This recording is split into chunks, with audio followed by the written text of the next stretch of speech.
सबसे पहले खबर दें, स्वात में सीटीडी थाने की इमारत में दो खौफनाक धमाके के बाद दीवारें, छतें मलबे का ढेर बन गई हैं।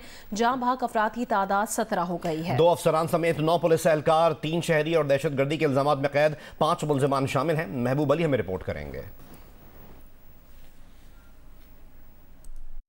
सवात में गुज़िश्ता शब सीटीडी थाने में धमाके के बाद सुबह के उजाले में तबाही के मनाजिर और भी ज्यादा खौफनाक नजर आए। धमाका इस कदर शदीद था कि दीवारें और छतें गिर गईं और करीबी इमारतों को भी शदीद नुकसान पहुंचा। आईजी केपी के अख्तर हयात गंडापुर ने मीडिया को बताया कि धमाके में 9 पुलिस एहलकार और 3 शहरी शहीद हुए। दहशतगर्दी के इल्जाम में कैद 5 ज़ेर हिरासत मुलजिमान भी धमाके में मारे गए। DPO शफीउल्लाह गंडापुर ने जियो न्यूज को बताया कि माहिरीन ने क्राइम सीन का मुआयना किया है। इब्तदाई रिपोर्ट के मुताबिक शॉर्ट सर्किट से बारूद में धमाका हुआ, जिससे तबाही हुई। बाहर से किसी दहशतगर्दी के कोई शवाहिद नहीं मिले। हमारे एक्सपर्ट्स हैं, उन्होंने जब एनालाइज किया तो ये जो एक्सप्लोसिव पड़ा था सारा, आप देखें ना, एक धमाका हुआ, उसके बाद फिर 12 मिनट के बाद दूसरा हुआ, तो वो एक्सप्लोसिव शॉर्ट सर्किट की वजह से हुआ या उसकी कोई और वजह है, उसको हम पूरा मैच्योर करते हैं। उधर से हुआ है, बाहर से कोई ऐसी एविडेंस हमें इस्टेब्लिश नहीं हुई with all law enforcement agencies कि खुदा न खास्ता ये कोई सुसाइड है या बाहर से अटैक हुआ है, क्योंकि जो हमारी एंट्री थी गेट की उस पर कोई फोर्स कोई अटैक नहीं हुआ फोर्सफुली।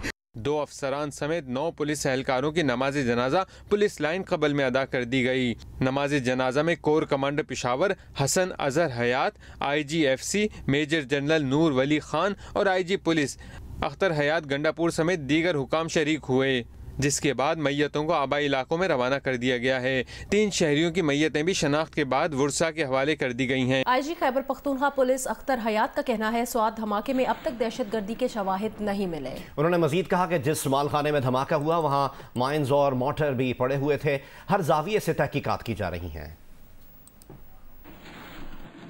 जो ब्लास्ट है वो CTD के पुराने थाने में हुआ है। जो उसका माल खाना था जिसमें गोला बारूद जो अभी मुख्तलिफ अदालतों में एग्जिबिट था वो पड़ा हुआ था, माइंस भी थी, RPGs भी थी और बाकी मुख्तलिफ चीज़ें थी। तो अपेरेंटली कोई शॉर्ट सर्किट या कुछ हुआ है जिसकी वजह से वो एक चीज़ एक्सप्लोड की और उसकी वजह से बाकी चीज़ें एक्सप्लोड की हैं। जो मस्जिद है उसमें भी प्रोजेक्टाइल ऊपर से आके लगा है और ने मस्जिद की छत में सुराख करते हुए नीचे की तरफ आया है। गेट पे कोई फोर्स एंट्री के कोई निशान नहीं है, ना कोई फायर हुआ है, ना जो पोस्टमार्टम्स हुए हैं उनमें कोई पैलेट्स हैं या उस किस्म की इंजरीज हैं।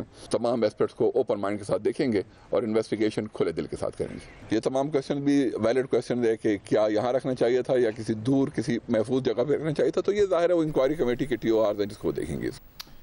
CTD थाना केबल में गुज़िश्ता रात होने वाले धमाके में थाने के अतराफ मुतादिद मकानात और इमारतों को भी बुरी तरह नुकसान पहुंचा है। मजीद बताएंगे स्वात से महबूब अली। जी बिल्कुल, मैं इस वक्त स्वात के इलाके कबल में CTD बिल्कुल ताना के बिल्कुल सामने मौजूद हो और आप मेरे बैकग्राउंड में देख सकते हैं कि ये वो तबाही है जो कि रात को हुई है। और जब ये धमाका हुआ है तो ये इस कदर शदीद तरीन धमाका था कि इससे न सिर्फ जो CTD थाने की पूरी बिल्डिंग है वो ज़मीन बोस हो गई थी, बल्कि अतराफ में जितने घर थे वो सब मुतासिर हुए हैं। इस वक्त भी मैं एक निजी स्कूल की छत पर मौजूद हूँ। ये स्कूल भी बुरी तरह इसकी इमारत जो है वो मुतासिर हुई है। इस वक्त भी इन्वेस्टिगेशन का अमल जारी है, लेकिन जिस शहर में हम मौजूद है कबल में, तो आज यहाँ पर सोक का समा है। पूरा बाजार जो है वो आज बंद है। मेरे बैकग्राउंड में अगर मेरा कैमरा मैन आपको दिखा सके, ये वही बिल्डिंग थी CTD थाने की जो कि मुकम्मल तौर पर तबाह हो गई है। यहाँ पर बताया जा रहा है कि कुछ पुलिस और CTD का जो असलहा और गोला बारूद था वो भी मौजूद था, जिनके ब्लास्ट होने के बाद जो करीब के जितनी भी इमारतें थे उनको भी बुरी तरह नुकसान पहुँचा है।